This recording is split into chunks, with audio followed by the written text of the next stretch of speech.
हमने work energy power का पहला लेक्चर देख लिया था और आज हम वर्क को कैलकुलेट करना सीखेंगे, लेकिन इस बार हमें जो फोर्स दिया गया है वो वेरिएबल फोर्स दिया गया है। तो हमने फिक्स फोर्स की एग्जांपल ले ली थी। जब हमारा फोर्स कांस्टेंट होता है तो वर्क इक्वल टू हो जाता है फोर्स इनटू डिस्प्लेसमेंट। ठीक है, इसमें एग्जांपल आ जाते हैं एम जी का जो वर्क होता है, नॉर्मल का जो वर्क होता है, ये हमारे फिक्स फोर्स के एग्जाम्पल्स हैं। इसके अलावा अगर हमें मान लीजिए फोर्स की कोई वैल्यू दे रही 50 न्यूटन, ये भी एक फिक्स फोर्स का एग्जाम्पल है। अगर इसके अलावा हमें फोर्स की कोई वैल्यू दे रही है आई जे के 3i माइनस 4j के, ये भी फिक्स फोर्स का एग्जाम्पल। लेकिन अगर हमें फोर्स इस तरह से दिया गया है 2x, तो आप देख सकते हैं कि यहाँ पर x वेरिएबल है, x वेरिएबल है तो फोर्स भी वेरिएबल है, इसलिए ये फिक्स फोर्स का एग्जाम्पल नहीं है। इस केस में जो वर्क कैलकुलेट करते हैं हम करते हैं इंटीग्रेशन करके। तो हम फोर्स ले लेते हैं, ठीक है, एक छोटा सा पार्ट ले लेते हैं एरिया, और एरिया अंडर द कर्व का अपन इंटीग्रेट करते हैं। तो मान लीजिए यहाँ पर एक फोर्स है, वह है 5x स्क्वायर, एक्स के साथ साथ वेरी कर रहा है। तो हम इसको वेरिएबल फोर्स के साथ खींच रहे हैं, तो ये ऑब्जेक्ट यहाँ पर आ गया, फिर यहाँ पर आ गया। हमें अब इसका एरिया कैलकुलेट करना है, तो अब हम इसको इंटीग्रेट करके करेंगे। कैसे करेंगे ये अपन अगले बात में देखेंगे। इसी तरह से जैसे ये स्प्रिंग है, ये एक ब्लॉक है, ठीक है, ये स्प्रिंग एक ब्लॉक है, और ये स्प्रिंग इस ब्लॉक को अपनी तरफ पुल कर रहा है, और अपनी तरफ पुल करता है स्प्रिंग फोर्स होता है F इक्वल टू माइनस के एक्स से। तो ये भी एक वेरिएबल फोर्स का एग्जाम्पल हो गया। ठीक है, इसके अलावा और वेरिएबल फोर्स के एग्जाम्पल हो सकते हैं 2x स्क्वायर आई कैप 3y जे कैप माइनस जेड के कैप। ये भी वेरिएबल फोर्स के एग्जाम्पल है, क्योंकि इसमें x कंपोनेंट भी फोर्स का वेरी कर रहा है, y कंपोनेंट भी वेरी कर रहा है, z कंपोनेंट भी वेरी कर रहा है। तो ये सब वेरिएबल फोर्स के एग्जाम्पल्स हैं।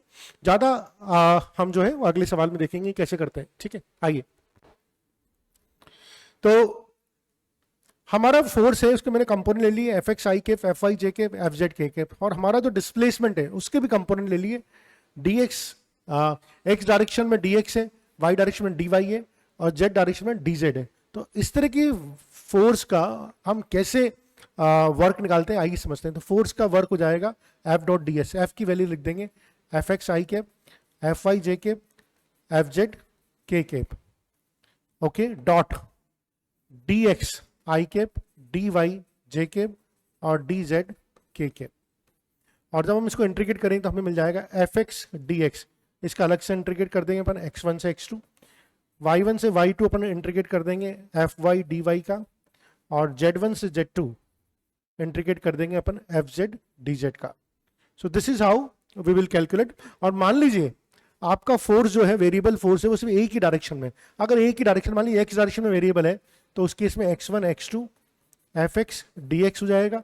मान लीजिए आप बोलते हैं कि सिर्फ y डायरेक्शन में ही आपका फोर्स वेरी कर रहा है, तो y1 से y2 F Y D Y हो जाएगा। मान लीजिए आपका फोर्स सिर्फ z डायरेक्शन में वेरी कर रहा है, तो ये हो जाएगा z1 z2 F Z D Z.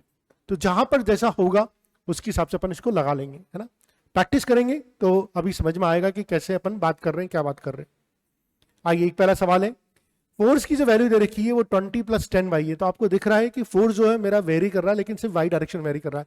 तो calculate the work done in displacing from y equal to 0 to y equal to 5। ठीक है, सिर्फ y डायरेक्शन में वेरी कर रहा है, तो मैं जो फोर्स लगेगा मेरा वो लगेगा y1 से y2 F Y D Y. ठीक है, तो नाउ 0 से 5 में कैलकुलेट करना है, ये हो जाएगा 20 + 10y डी वाई। और इसको मैं ऐसे भी लिख सकता हूँ 0 to 5 20 dy plus 0 to 5 10y dy। अब 20 तो बाहर आ गया, इसका इंटीग्रेशन हो गया, dy का y इंटीग्रेशन हो गया 0 to 5। ठीक है, अब तो इंटीग्रेशन वाली बात है। और इसी तरह से 10 बाहर आ गया, y का इंटीग्रेशन हो जाएगा y²/2। अगेन अपन ने लिमिट पुट कर दी 0 to 5। अगर आपको डेफिनेट इंटीग्रेशन में दिक्कत है तो मेरा बेसिक मैथ्स का लेक्चर देखिए जिसमें मैंने डेफिनेट इंटीग्रेशन सिखाया हुआ है। ठीक है, अब यहाँ पर जो आ जाएगा 20 × 5, ये तो पहले का इंटीग्रेशन आ गया, प्लस 10/2, 10/2 तो 5 हो गया, और y² का मतलब हो गया 25। ठीक है, तो हमारे पास जो पूरा आ गया 100 + 125 which is 225 joule. This is how we will calculate the work. ठीक है, क्योंकि हमें यहाँ पर जो फोर्स दे रखा है वो एक ही डायरेक्शन वेरी कर रखा है, और हमें पूछा भी इसने y = 0 to 5 = 5। तो हमें इसने बता दिया है कि जो डिस्प्लेसमेंट हो रहा है यानी फोर्स का सिर्फ y कंपोनेंट ही काम कर रहा है, तो y कंपोनेंट के लिए अपन ने लिमिट डाल दी। ठीक है, आइए ये सवाल एक बार आपको ट्राई कीजिए वीडियो पॉज करके। जो फोर्स दे रखा है एक्स माइनस बी, आप देख सकते हैं कि इसमें एक्स कंपोनेंट का फोर्स है, ठीक है, यानी कि इसमें फोर्स जो लग रहा है एक्स कंपोनेंट में लग रहा है, एक्स डायरेक्शन में लग रहा है, और डिस्प्लेसमेंट कहां से किया, जीरो से लेकर डी तक किया। जो लिमिट लगेगी वो जीरो से लेकर डी तक लगेगी। अगेन जो वर्क की फॉर्मूला लगेगा वो लगेगा zero to D F X D X. Zero to D F X की वैल्यू क्या हो जाएगी, A X minus B D X. इसको और सिंप्लीफाई करके लिख सकता हूं, zero to D A X D X minus zero to D B D X, ठीक है। अगर इसको बाहर ले लिया ए तो ये हो जाएगा एक्स स्क्वायर बाई टू, ठीक है, एक्स स्क्वायर बाई टू, और ये हो जाएगा integrate zero to D, B बाहर ले लिया तो ये हो जाएगा X D X zero to D, और सिंप्लीफाई कर लिया तो ये हो जाएगा A D square by two, A D square by two minus B D joule. तो यूनिट वर्क की यूनिट क्या होती है, joule. So this is how we are going to solve the questions. तो ये वेरिएबल फोर्सेस के examples हैं जहां पर हम वर्क को कैलकुलेट करना सीखेंगे। आइए, ये एक और अच्छा सवाल है। अब इसमें आपको देख सकते हैं कि जो फोर्स है वो तीनों डायरेक्शन का, तीनों कंपोनेंट दे रखे हैं, 3x square minus 2y Z cap, ये जेड कैप है, और इसका डिस्प्लेसमेंट भी जो हो रहा है वो तीनों डायरेक्शन में हो रहा है। तो एक्स डायरेक्शन में इसका जो डिस्प्लेसमेंट हुआ वो 1 से -2 हो गया, वाई डायरेक्शन में इसका डिस्प्लेसमेंट हुआ 0 से 2 हो गया, और जेड डायरेक्शन में जो डिस्प्लेसमेंट हुआ 2 से -2 हुआ। हमें निकालना है वर्क डन, हमें निकालना है वर्क डन। तो वर्क डन का जो फॉर्मूला होता है वो होता है F dot D S, F dot D S. साथ में हमने ये भी पढ़ा था x1 से x2 F X D x, sorry F X D x पढ़ा था हमने, एफ एक्स डी एक्स। हमने ये भी पढ़ा था y1 से y2 F Y D Y. हमने ये भी पढ़ा था z1 से z2 F Z D Z. तो देखिए सबसे पहले तो x1 से x2, x1 से x2 मतलब 1 से -2, 1 से -2। एफ एक्स की वैल्यू क्या है, 3x स्क्वायर डी एक्स, ठीक है। एफ एक्स का जो कंपोनेंट है वो है, इसको हम ऐसे भी लिख सकते हैं, एफ एक्स आई कैप प्लस एफ वाई जे कैप प्लस एफ जेड के कैप। तो एफ एक्स की जो वैल्यू होगी 3x स्क्वायर होगी। अब आएगा प्लस, तो यहाँ प्लस नहीं है, यहाँ पर माइनस है, तो यहाँ पर माइनस करता हूँ। y1 से y2, y1 क्या है 0, डिस्प्लेसमेंट कहाँ तक हो रहा है 2 तक, एफ वाई की वैल्यू कितनी है 2y, माइनस तो मैंने पहले ही बाहर ले लिया था 2y dy। अब जो डिस्प्लेसमेंट हो रहा है z डायरेक्शन हो रहा है वो कहाँ से हो रहा है, 2 से लेकर -2 तक हो रहा है। एफ जेड की वैल्यू कितनी है z, और यहाँ क्या हो जाएगा dz। अब आप इसको इंटीग्रेट कर लेंगे, ठीक है। एक्स स्क्वायर का इंटीग्रेशन होता है एक्स क्यूब अपॉन 3, 3 से 3 कट जाएगा तो ये हो जाएगा एक्स क्यूब, लिमिट लग जाएगी 1 से लेकर -2 तक, फिर माइनस y का इंटीग्रेशन होता है वाई स्क्वायर अपॉन 2, 2 से 2 कट जाएगा तो वाई स्क्वायर की लिमिट हो जाएगी 0 to 2। इसी तरह से z का इंटीग्रेशन हो जाएगा जेड स्क्वायर अपॉन 2, और लिमिट लग जाएगी 2 से -2 तक। अब तो वैल्यू डालनी है इसमें, डेफिनेट इंटीग्रेशन में सॉल्व करना है। So this is how we are going to solve the work power energy की क्वेश्चन, जिसमें वर्क जो है फोर्स हमारी वेरिएबल दे रखी है। आइए देखिए, एक और चीज होती है कि work done by spring force कैसे निकालते हैं, ठीक है। तो work done by spring force कैसे निकालते हैं, तो हमारी एक स्प्रिंग है, ठीक है, ये एम मास का ब्लॉक से बना हुआ है, और मैंने इसको खींच के डिस्प्लेसमेंट किया। तो वर्क डन बाय जो स्प्रिंग फोर्स होता है उसको आप याद रख सकते हैं 1/2 k xi का स्क्वायर माइनस xf का स्क्वायर। xi जो होता है इनिशियल एलोंगेशन और कंप्रेशन होता है, ठीक है, और xf जो होता है वो फाइनल इलोंगेशन और कंप्रेशन होता है। हम देख सकते, ये हमारा ये हो जाएगा 1/2 xi initial position of initial elongation और compression of the spring, xf is the final compression of the spring, और ये हमारा फॉर्मूला हो जाएगा। अब इसको अप्लाई कैसे करना है आइए हम देखते हैं। ये स्प्रिंग है हमारी, ठीक है, इनिशियली इसकी जो पोजीशन है, इनिशियली जो पोजीशन है इसकी, हम देखते हैं कि इनिशियली यहाँ पर एक एम मास का ब्लॉक है जो v0 वेलोसिटी से आके इससे टकराएगा। ऑब्वियसली जब स्प्रिंग से टकराएगा तो इसको कुछ ना कुछ कंप्रेस कर देगा। इसको जो कंप्रेस कर देगा तो हमसे पूछा जाएगा कि work done by the spring क्या होगा। तो हमें तो मालूम है कि work done by the spring force जो होता है वो 1/2 k xi का स्क्वायर माइनस xf का स्क्वायर होता है, हमने अभी भी पढ़ा है। अब इनिशियल जो इसका अलोंगेशन कंप्रेशन है वो तो 0 है, फाइनल अलोंगेशन कंप्रेशन इसका कितना हो गया, x हो गया, क्योंकि x कंप्रेस होगी। तो अब फॉर्मूले में वैल्यू पुट कर दीजिए, तो work done by spring force आ जाएगा 1/2 x, ये तो 0 है, ये माइनस एक्स स्क्वायर, तो ये हो जाएगा, यहाँ पर के भी था तो -1/2 के एक्स स्क्वायर, तो work done by the spring force minus half के एक्स स्क्वायर हो जाएगा। ठीक है, so this is how we are going to solve this questions. आइए और सवाल देखते हैं, हम इसी तरह से नेचर के सवाल और देखते हैं। देखिए ये मेरा एक प्लेटफॉर्म है, मासलेस प्लेटफॉर्म है। ठीक है, ये मेरी एक स्प्रिंग से जुड़ा हुआ है ये मासलेस प्लेटफॉर्म।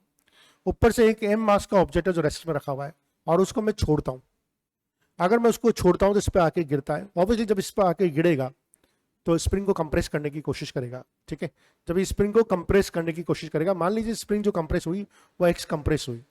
ठीक है, और इससे एक्स कंप्रेस होकर रेस्ट में आ गई। अब हमसे पूछा जाएगा कि भाई सबसे पहले तो आप बताइए कि work done by spring force क्या होगा। तो वही चीज है, work done by spring force का जो हमारा फॉर्मूला है वो तो 1/2 के एक्स आई का स्क्वायर माइनस एक्स एफ का स्क्वायर है। इसमें कोई दिक्कत नहीं। इनिशियल कंप्रेशन तो 0 था इसका जब ये नॉर्मल स्टेज में थी। फाइनल कंप्रेशन इसका जो हो गया एक्स हो गया। तो work done by spring force 1/2 के 0 माइनस एक्स स्क्वायर, यानी कि -1/2 के एक्स स्क्वायर हो जाएगा। ठीक है, हमसे ये भी पूछ सकता है कि वर्क डन बाय ग्रेविटी क्या होगा। ठीक है, देखिए वर्क डन बाय ग्रेविटी नहीं, ये ऑब्जेक्ट जो है पहले तो एच गिरा, एच के बाद एक्स और गिरा, तो टोटल जो डिस्प्लेसमेंट हुआ वो है mgh प्लस एक्स। टोटल जो डिस्प्लेसमेंट हुआ वो mgh प्लस एक्स होता है। mg तो इसका, देखिए ग्रेविटी नीचे गिर रही है, डिस्प्लेसमेंट भी नीचे हो रहा है, mg भी नीचे लग रहा है और डिस्प्लेसमेंट भी नीचे हो रहा है। तो mg तो फोर्स हो गया और डिस्प्लेसमेंट कितना हो गया h प्लस एक्स। h नहीं होगा, h तो गिरा ही से, उसके बाद x और गिरा, तो mgh प्लस एक्स, ये हो गया मेरा वर्क डन बाय ग्रेविटी। और ये पॉजिटिव क्यों होगा, क्योंकि दोनों की डायरेक्शन सेम होगी। So this is how we are going to solve this questions. आइए एक और सवाल देखते हैं। इसमें m मास का जो ऑब्जेक्ट है उसको f फोर्स से मैं ऊपर की तरफ लेके जा रहा हूं, है ना, f फोर्स से ऊपर की तरफ लेके जा रहा हूं। कितना ऊपर लेके जा रहा हूं, h हाइट पे लेके जा रहा हूं, h हाइट पे लेके जा रहा हूं। ठीक है, यहां पर ये अज्यूम कर लेंगे कि एक्सेलरेशन 0 है। अगर एक्सेलरेशन 0 है तो f की वैल्यू कैलकुलेट करना बहुत आसान है, f minus mg equal to 0। यानी कि मैं जिस फोर्स ऊपर लेके जा रहा हूं वो है, बहुत स्लोली लेके जा रहा हूं। बहुत स्लो लेके जाने का मतलब है कि एक्सेलरेशन 0 है, तो फोर्स इक्वल टू हो गया mg। तो work done by the gravity, देखिए ग्रेविटी नीचे लग रही है, डिस्प्लेसमेंट ऊपर हो रहा है। ग्रेविटी नीचे लग रही है mg और डिस्प्लेसमेंट ऊपर हो रहा है, तो work done by the gravity हो जाएगा -mgh। Work done by external agent, external agent ऊपर लेके जा रहा है, फोर्स ऊपर लग रहा है, डिस्प्लेसमेंट ऊपर की तरफ हो रहा है, तो work done by external agent हो जाएगा mgh। So this is how we are going to solve the questions, है ना। आप वीडियो जरूर एक बार पॉज करके खुद ट्राई करके देखिए कि क्वेश्चन कैसे सॉल्व होंगे। आइए एक इंक्लाइन प्लेन का एग्जांपल लेते हैं। इस इंक्लाइन प्लेन पे m मास का कोई ऑब्जेक्ट रखा हुआ है, ठीक है, और इसका एंगल थीटा है और ये रफ सरफेस है, और मैं यहाँ पर कोई एक्सटर्नल फोर्स ले जाके ऊपर लगा रहा हूँ और इसको ऊपर लेके जा रहा हूँ। ठीक है, अगेन मैं बहुत स्लोली लेके जा रहा हूँ। स्लोली लेके जाने का मतलब है कि एक्सेलरेशन की वैल्यू जो होगी वो 0 होगी। अब मेरे से पूछा है कि वर्क डन बाय फ्रिक्शन क्या होगा, वर्क डन बाय ग्रेविटी क्या होगा, work done by external agent क्या होगा। ये सारे के सारे वर्क पूछे। ठीक है, अब देखिए मेरा जो डिस्प्लेसमेंट है वो ऊपर की तरफ है, एक्सटर्नल फोर्स भी ऊपर की तरफ लग रहा है, तो वर्क डन बाय जो एक्सटर्नल फोर्स होगा, वर्क डन बाय जो एक्सटर्नल फोर्स होगा वो तो F इंटू एस होगा, पॉजिटिव होगा।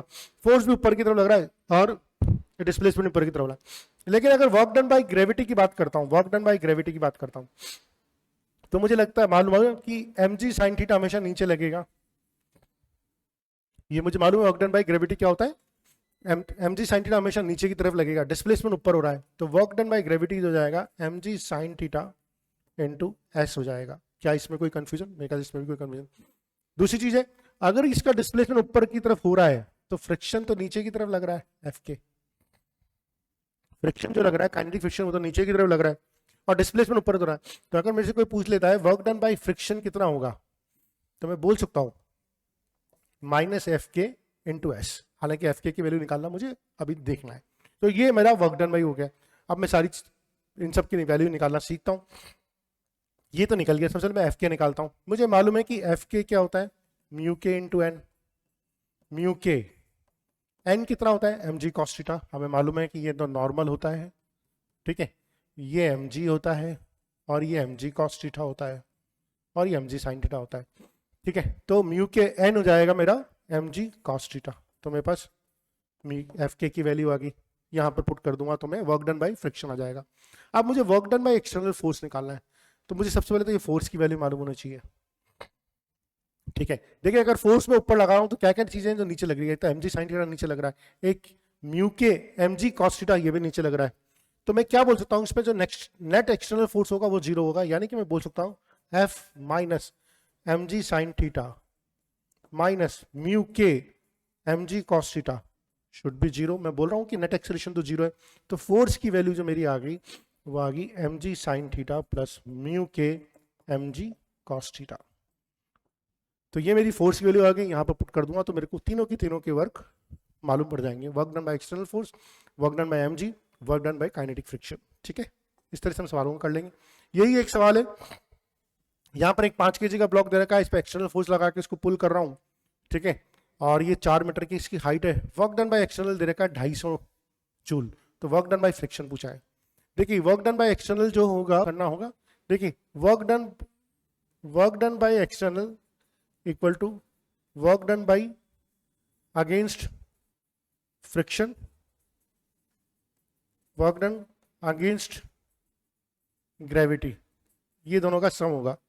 अब देखिए हमसे वर्क डन अगेंस्ट फ्रिक्शन पूछा है ना, work done against friction, friction के अगेंस्ट में हमने कितना काम किया है, तो हम पहले तो निकाल लेते हैं work done by friction, work done by gravity निकाल लेते हैं। वर्क डन बाय एक्सटर्नल तो मैं दे रखा है 250 जूल, कोई दिक्कत नहीं।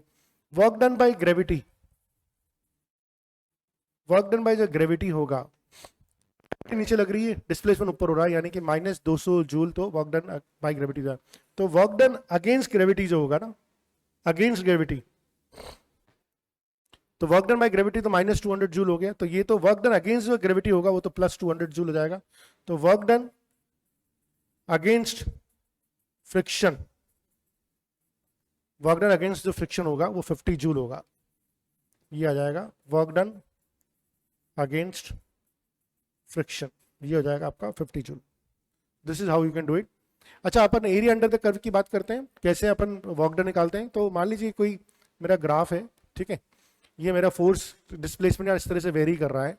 अब मुझे अगर इसका बोला जाए तो मैं सबसे पहले एक छोटी सी स्ट्रिप लूंगा, dx लंबाई की छोटी सी स्ट्रिप लूंगा, ठीक है। तो ये एक एलिमेंट है dx, इस स्मॉल एलिमेंट का जो वर्क हो जाएगा वो हो जाएगा एफ dx, ठीक है। इस स्मॉल एलिमेंट का जो वर्क हो जाएगा वो जाएगा एफ ds, ठीक है। तो टोटल एरिया जो हो जाएगा, टोटल एरिया जो हो जाएगा वो हो जाएगा इंटीग्रेशन, ठीक है।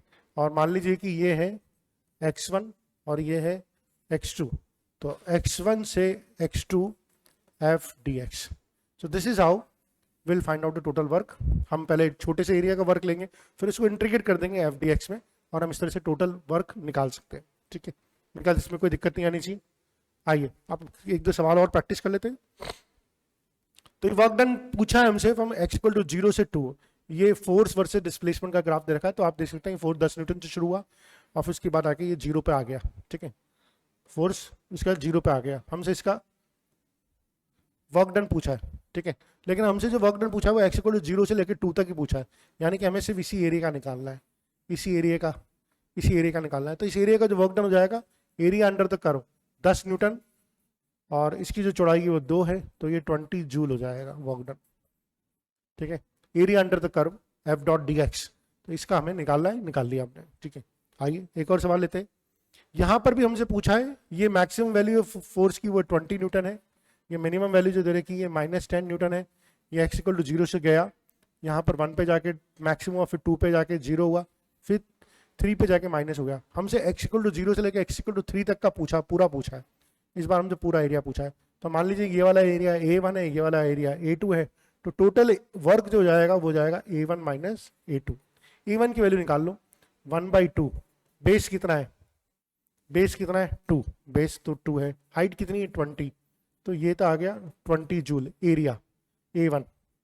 अब इसी तरह से A2 निकाल लो, 1/2, बेस कितना है 10, हाइट कितनी है, नहीं बेस तो 1 है, सॉरी बेस 1 है, हाइट कितना है 10, तो ये हो गया 5 जूल। तो A1 तो आ गया आपका 20 जूल, A2 आ गया 5 जूल, तो टोटल जो वर्क हो जाएगा 20 - 5 यानी कि 15 जूल का वर्क आपका हो जाएगा। This is how we going to solve the questions. That's all. ठीक है, कैसा आपको लगा जरूर कमेंट करके बताएं। धन्यवाद।